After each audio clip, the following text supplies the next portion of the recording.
Surprisingly, the recent missile attack by American ballistic missiles on a crowded Sevastopol beach was condemned even by ardent Russophobes from numerous Western think tanks. At the same time, it is worth noting that the Western media still avoid discussing this topic. It seems that Western journalists are also ashamed of the fact that American ATACMS ballistic missiles caused the death of so many civilians. Let me remind you that as a result of the Ukrainian army's missile attack on Sevastopol, more than 150 civilians were injured, 5 of whom died on the spot. In addition, about 27 children are also among the wounded. At the moment, doctors are making every effort to save the lives of these children.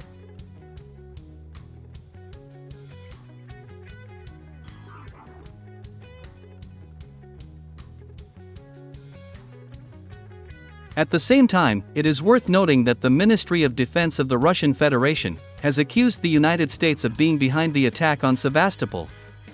The official representatives of the Russian military department noted that the U.S. Army officers not only entered all the flight tasks into the American ATACMS tactical missiles, but also personally launched these ballistic missiles toward Sevastopol from the Nikolayev region.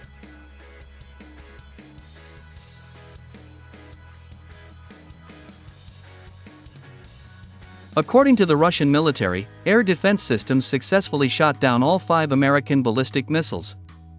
However, fragments of the 5th rocket led to numerous casualties among the civilians of Sevastopol, who were at that moment on the city beach. Official Moscow called this missile attack on Sevastopol a real terrorist act, and promised that such actions by the Ukrainian and American military would not be left unanswered. Against this backdrop, the U.S. ambassador to Moscow, Lynn Tracy, was summoned to the Ministry of Foreign Affairs of the Russian Federation, where she was given a démarche.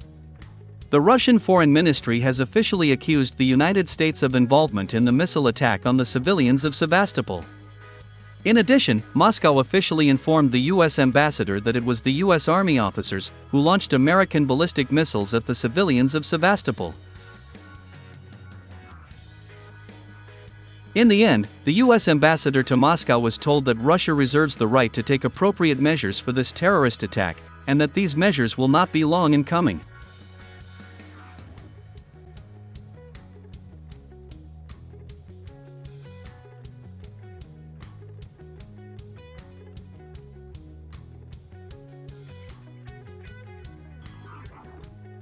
And judging by the reports that are now coming from Ukraine, Russia has decided not to delay a retaliatory strike.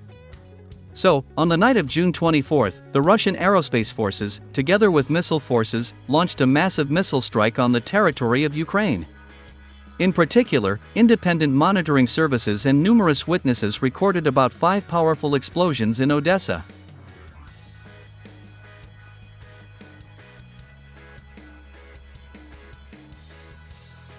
Even though the Ukrainian authorities refused to announce the details of this missile attack on Odessa, the coordinator of the partisan movement in Ukraine, Sergei Lebedev, said that Russian missiles hit the Odessa heavy crane plant Krayan.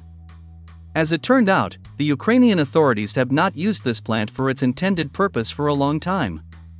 It is reported that numerous heavy equipment repair workshops of the armed forces of Ukraine were located on the territory of this plant, as well as various warehouses, where ammunition and Western-style missiles were stored. Moreover, the Odessa partisans confirmed that American ATACMS ballistic missiles were also stored at this plant.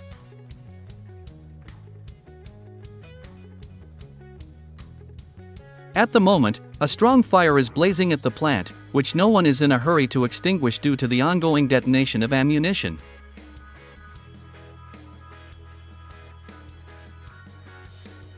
Odessa partisans also reported a large number of ambulances that were heading towards this plant. All this indicates that the Ukrainian army and NATO forces lost not only valuable missiles and ammunition at this plant, but also personnel, who were responsible for the safety of these Western weapons.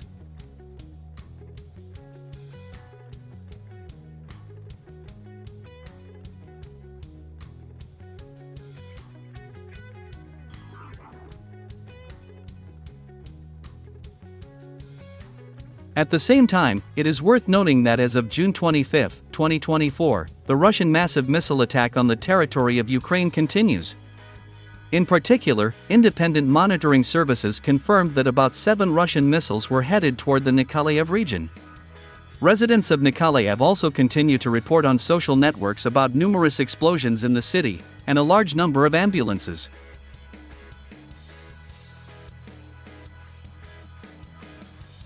Similar reports are also coming from the Kyiv region and the western part of Ukraine. Unfortunately, at the moment, there is no exact information about what exactly was destroyed in the Nikolayev and Kyiv regions, as well as in the western part of Ukraine. Most likely, accurate information will appear in the coming hours.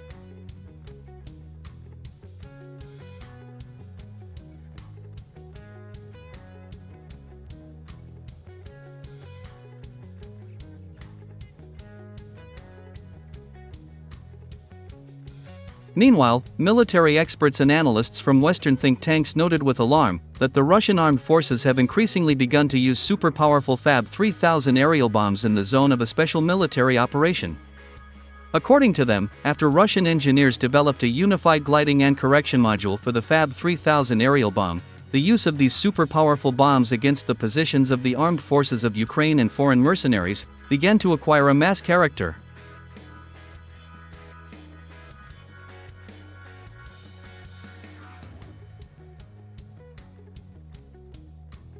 So, a few minutes ago, the Russian military published another footage of the use of this super-powerful aerial bomb. This is at least the third officially registered case of the use of this unique aerial bomb.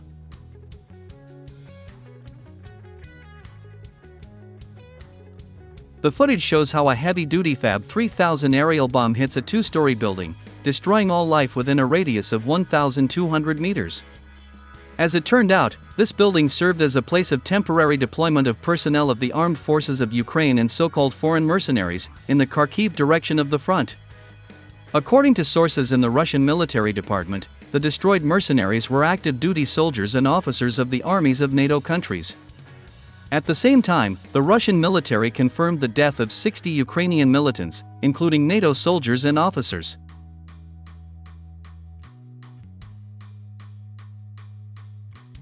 Commenting on the third use of the FAB-3000 aerial bomb in the zone of a special military operation, military experts noted the effectiveness of this bomb.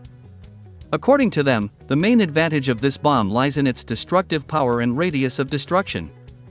Experts noted that even if this bomb misses its target, its blast wave destroys all life over a long distance, leaving no chance for anyone to survive, even those who are in basements and bomb shelters.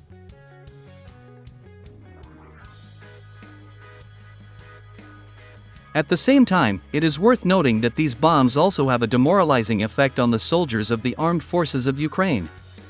War correspondents admit that Ukrainian soldiers are very afraid of these bombs. There were even cases when Ukrainian soldiers voluntarily left their positions, knowing that they were about to be hit by an aerial bomb of the FAB family.